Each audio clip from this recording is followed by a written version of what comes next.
Train the muscles, not the joints.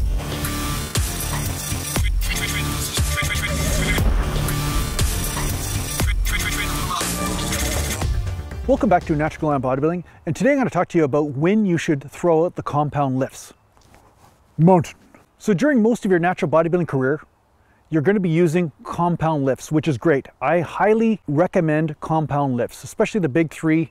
Maybe you need to adjust the big three based on how you move, like your deadlift, your squat, and your bench press. So I'm all about adjusting it and everything too. You know, you don't necessarily need to deadlift from the floor to get great benefit from deadlifting. But what I am saying is that these movements do serve your overall system as a natural bodybuilder very well. They help stimulate the endocrine system, help stimulate multiple muscles at once, therefore starting some sort of mutant reaction in your body, so that way your body feels the need to adapt. But there is a point to where being attached to these lifts too much can limit you. And what I'm going to say is, you see this all the time with squats, where you'll see a guy like he's obsessed with his squat and his ass is getting huge and it's getting bigger and it's getting bigger, and no matter what he does with his adjustments in his squat, his ass just keeps on growing, but his quadriceps and hamstrings may not be necessarily getting hit. So this is going to change from person to person depending on how they're built, but this might be a person that needs to start with some isolation movements first and foremost to make sure those muscles are hitting failure first, to make sure that they are actually growing adequately from the squat, right? So say starting with leg extensions, starting with leg curls, and then moving on to the squat movement can ensure that the quadriceps and the hamstrings are hitting failure and not just the glute itself is taking the brunt of the stress, right?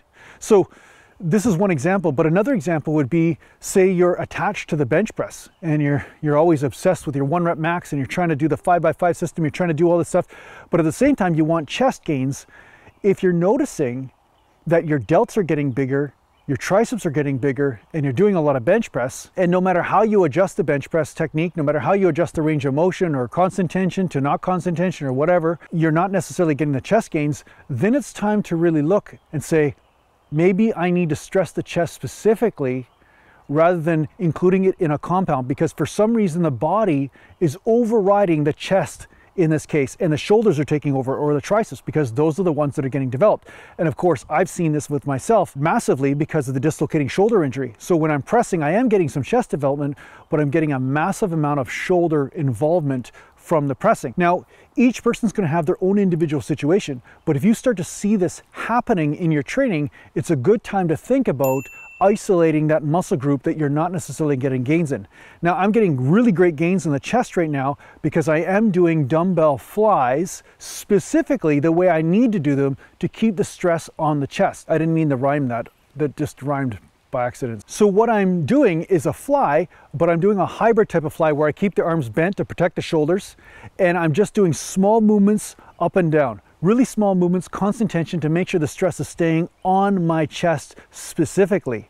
And because of the laxity in the joint, I find a very small range of motion is what's keeping that stress on the chest. If I come up all the way, I start to feel the stress leave the chest and transfer to the rotator cuff and into the shoulders.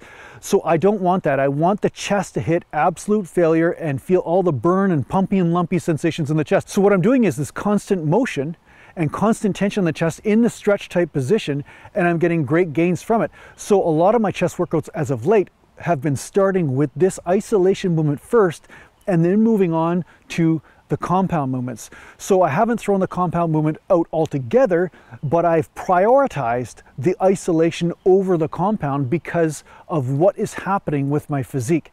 Now, some of you may notice this with your back training. And a standard protocol in this case is the dumbbell pullover or the lat pullover, right? Where basically you're using the lat pull down bar, but you're actually pulling it to the waist and you're isolating that lat ahead of time before you go do your rows, before you go do your chins, before you go do your pull downs.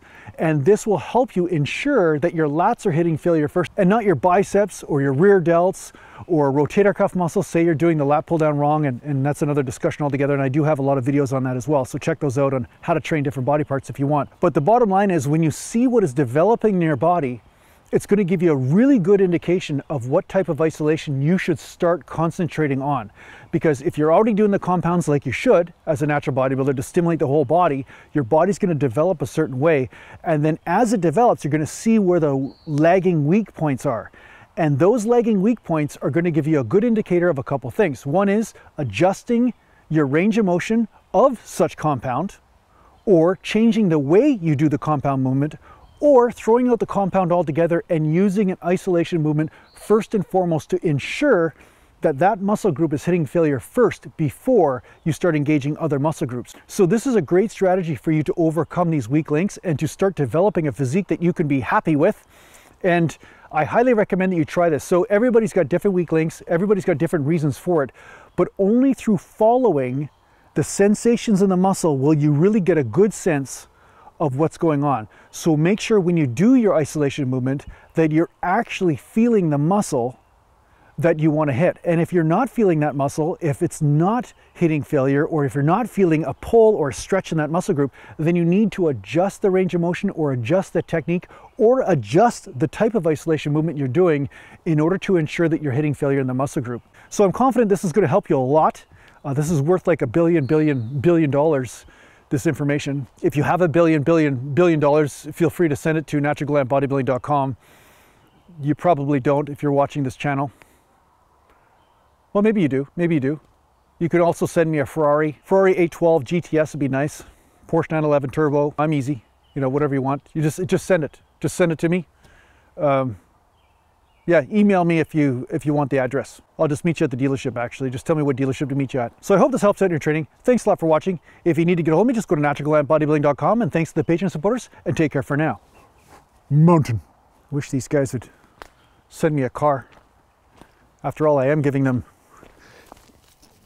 great deals on these exercise sticks. I mean, they're getting great deals on these things. I mean, with all the money they're saving on exercise sticks, you think that somebody would send me a car or something, but nope. Just by myself in the woods in the forest. Nobody giving a